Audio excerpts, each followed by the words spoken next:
Shalom, salam damai sejahtera. Kita ketemu lagi di acara Embun Surgawi pagi ini. Saya mengambil pembacaan dari Lukas 17 ayat yang ke-17 sampai 19. Lalu Yesus berkata, "Bukankah ke-10 orang tadi semuanya telah menjadi takhir? Di manakah yang 9 orang itu? Tidak adakah di antara mereka yang kembali untuk memuliakan Allah selain daripada orang asing ini?" Lalu ia berkata kepada orang itu, "Berdirilah dan pergilah, imanmu telah menyelamatkan engkau." Demikianlah firman Tuhan. Tertarik dengan kata 10. Jadi tema renungan hari ini yaitu 10. Kalau kita ingat 10, maka kita ingat akan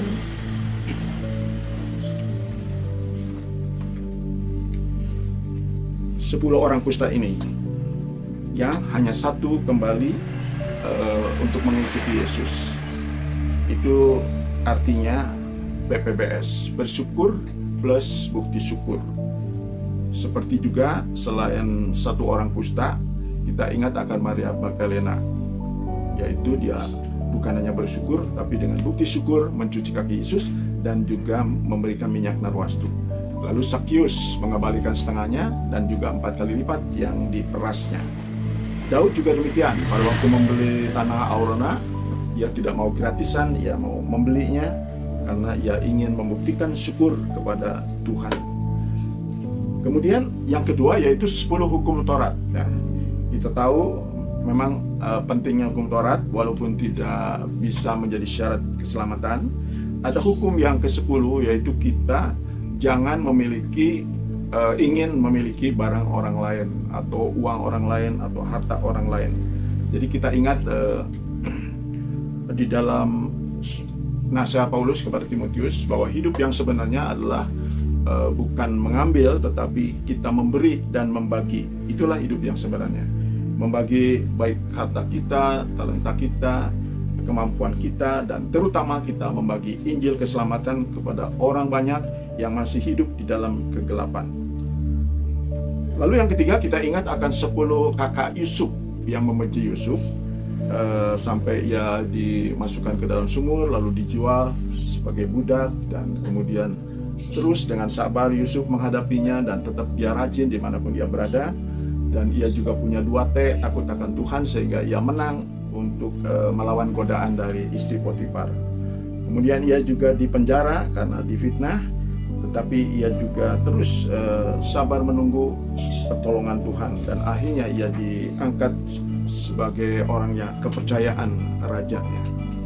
Nah, itulah Yusuf yang menghadapi 10 kakaknya yang membenci, tapi Yusuf dengan iman tetap kepada Tuhan, dan ia juga sanggup untuk mengampuni kakak-kakaknya. Sesuai dengan mimpinya, kakak-kakaknya tunduk kepada adiknya.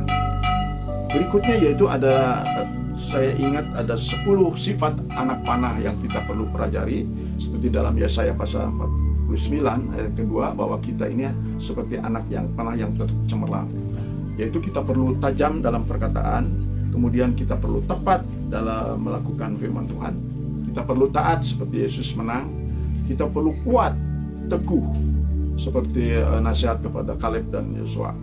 Juga kita perlu lurus, jangan sampai menyimpang, supaya hidup berhasil dan juga beruntung. Lalu kita maju seperti dalam Ibrani pasal 10 ayat 39. Kita bukan orang yang mundur, tapi orang yang maju. Dan sifat yang lainnya yaitu melawan musuh.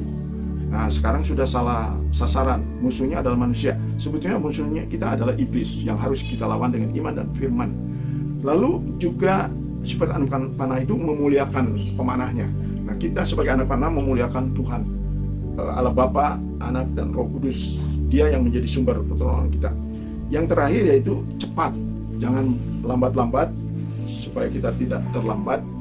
Karena hari keselamatan adalah hari ini. Gunakanlah hari ini, jangan memegahkan hari esok, karena besok kita tidak tahu apa yang terjadi. Selagi sempat kita harus melakukannya. Yang terakhir, ingat 10, yaitu ada 10 arti Injil. Ini perlu kita sampaikan kepada banyak orang pada waktu ditantang untuk percaya Yesus dan sebagai Tuhan dan Juru Selamat, juga sebagai Injil yang artinya Yesus lahir, Yesus dibesarkan, Yesus disalib, Yesus mati, Yesus dikubur, Yesus bangkit, Yesus naik ke surga, Yesus menyediakan tempat untuk orang yang percaya, dan juga Yesus kirim Roh Kudus, serta Yesus akan datang lagi kedua kali. Itulah yang perlu kita sampaikan dari pelajaran angka 10 ini. Mari kita selalu ingat akan satu orang kusta yang datang membuktikan syukurnya. Juga 10 orang kakaknya Yusuf yang diampuni, dan juga 10 sifat anak panah serta 10 arti Injil. Mari kita camkan lagu tentang 10 ini.